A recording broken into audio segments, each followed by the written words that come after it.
Hello student, आप सभी का स्वागत है मेरे यूट्यूब चैनल स्टडी बायोलॉजी में। ठीक है, पिछले टॉपिक में हमने पढ़ा था प्रकाश संश्लेषण की प्रकाशिक अपक्रिया और प्रकाश संश्लेषण की अप्रकाशिक अपक्रिया।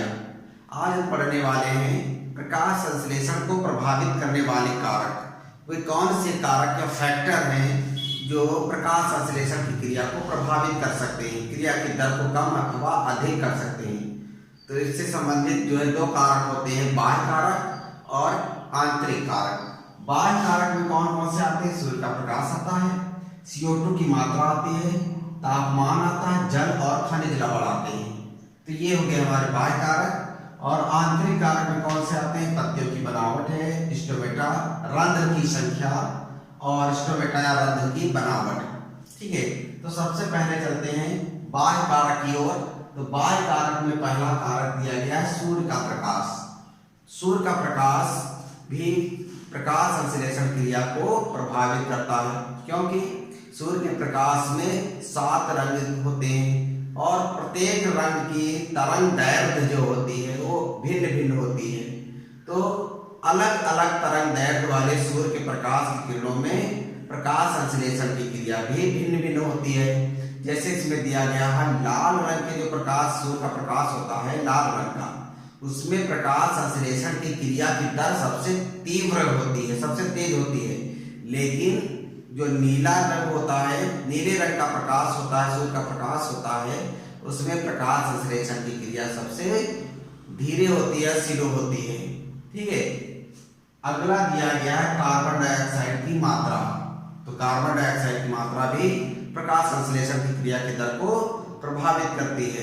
एक इसकी निश्चित मात्रा बढ़ाते रहने पर सूर्य के प्रकाश या प्रकाश संश्लेषण का जो प्रकाश संश्लेषण की क्रिया की दर है वो एक निश्चित पॉइंट तक बढ़ता रहता है। लेकिन जब एक मैक्सिमम पॉइंट पर या अधिकतम बिंदु पर जब पहुंचता है, CO2 की मात्रा पहुंचती है, तो प्रकाश संश्लेषण की क्रिया की दर घटने लगती है। कहने का मतलब फिगर के द्वारा, ग्राफ के द्वारा समझा जा सकता है कि CO2 की मात्रा धीरे धीरे बढ़ा रही है। तो जब बढ़ाते रहते हैं तो प्रकाश संश्लेषण की क्रिया की दर भी बढ़ती रहती है। लेकिन एक ऐसा पॉइंट आता है, एक ऐसा मैक्सिमम पॉइंट आता है जिसके बाद CO2 की मात्रा बढ़ाने पर प्रकाश संश्लेषण की क्रिया की दर बढ़ती नहीं जबकि घटने लगती है। ठीक है, तो इसको क्या कहते हैं? मैक्सिमम पॉइंट, या इसको सीमा कारक सिद्धांत भी बोलते हैं। ठीक है, इसको ब्लैकमैन का सीमा कारक सिद्धांत कहते हैं, क्योंकि मैक्सिमम पॉइंट के बाद, एक अधिकतम बिंदु के बाद प्रकाश संश्लेषण की क्रिया की दर घटने लगती है। अर्थात जीरो से थोड़ी थोड़ी मात्रा CO2 की बढ़ाते रहेंगे तो प्रकाश संश्लेषण की क्रिया की दर बढ़ती रहेगी। लेकिन एक अधिकतम पॉइंट के बाद प्रकाश जैसे ही CO2 की मात्रा बढ़ाएंगे, प्रकाश संश्लेषण की क्रिया की दर घटना शुरू हो जाती है। ठीक है, तो इस प्रकार CO2 की मात्रा भी निर्भर करती है प्रकाश संश्लेषण क्रिया की दर को प्रभावित करने के लिए। उसके बाद अगला है तापमान।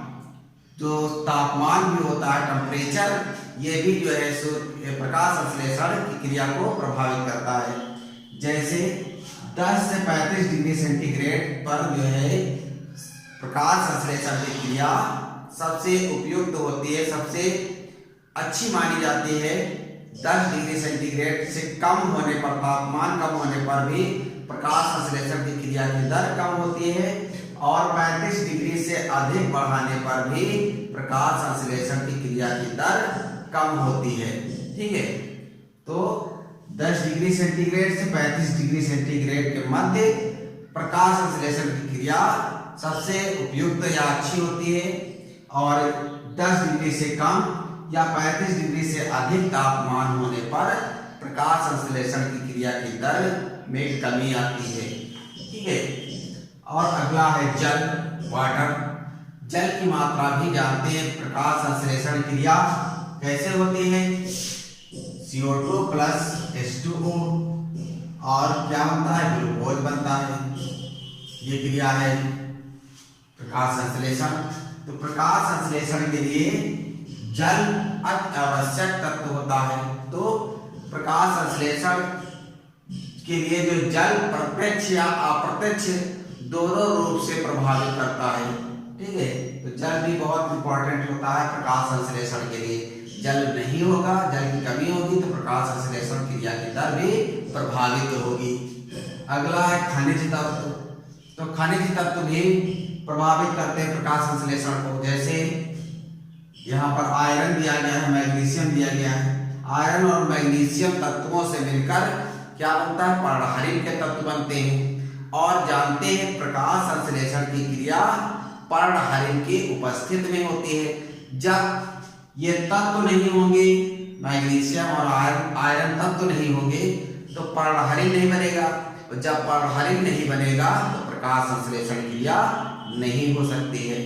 ठीक है, अगला है आंतरिक जो है कारक कौन कौन से हैं। तो आंतरिक कारकों में दिया गया है पत्तियों की बनावट। जैसी पत्तियां होती हैं उस प्रकार से वे प्रकाश संश्लेषण की क्रिया भी प्रभावित होती है। जैसे क्रैंच टाइप की पत्तियां होती हैं मक्का में, गन्ना में, गेहूं में, धान में, इस टाइप की पत्तियां होती हैं। तो इन पत्तियों पर सूर्य का प्रकाश एक साइड पर पड़ता है। जैसे इस ओर सूर्य है तो सूर्य का प्रकाश इसके इस सतह पर पड़ेगा, तो यहाँ पर प्रकाश संश्लेषण होगा। जैसे सूर्य का प्रकाश इधर सूर्य है और ये पत्ती की सतह है, तो इधर पत्ती की सतह पर सूर्य का प्रकाश पड़ेगा तो इस ओर प्रकाश संश्लेषण क्रिया होगी, लेकिन इसकी दूसरी तरफ प्रकाश संश्लेषण क्रिया नहीं होगी। ठीक है, और जो सामान्य पत्तियां होती हैं तो उनकी सामान्य पत्तियों पर जो इसके दोनों सतहों पर जो सूर्य का प्रकाश पड़ता है, प्रकाश संश्लेषण ठीक तरह से होता है। या स्टोमेटा की रंध्र अर्थात रंध्रों, स्टोमेटा की संख्या, रंध्रों की संख्या भी निर्भर करते हैं प्रकाश संश्लेषण को प्रभावित करने के लिए। क्यों? क्योंकि जितनी ही अधिक संख्या जो है स्टोमेटा की पाई जाएगी उतनी ही मात्रा में प्रकाश संश्लेषण की क्रिया तीव्र होगी। क्योंकि प्रकाश संश्लेषण की क्रिया में जल भी बनता है और ऑक्सीजन भी बनती है, तो ऑक्सीजन और जल स्टोमेटा के द्वारा बाहर निकलते रहते हैं। अगर ये नहीं निकलेंगे तो प्रकाश संश्लेषण की क्रिया की दर प्रभावित होगी। ठीक है, तो और स्टोमेटा की बनावट, कुछ जो है पत्तियां जैसे मांसल होते हैं, जैसे नागफनी है उसमें, या कनेर है, इनमें जो रंध्र होते हैं वो छिद्रों के अंदर पत्तियों के जो है एपिडर्मिस या बाह्य त्वचा में धंसे रहते हैं, या उसके ऊपरी परत में अंदर की ओर धंसे रहते हैं। जब धंसे रहते हैं तो जल की हानि नहीं हो पाती है। ठीक है, तो प्रकाश संश्लेषण क्रिया की दर भी प्रभावित होती है। तो इस प्रकार से सभी कारक हैं जो प्रकाश संश्लेषण क्रिया को प्रभावित करते हैं। ये परीक्षा में पूछे जाते हैं, तो इनको तैयार कर लीजिएगा। ठीक है, धन्यवाद।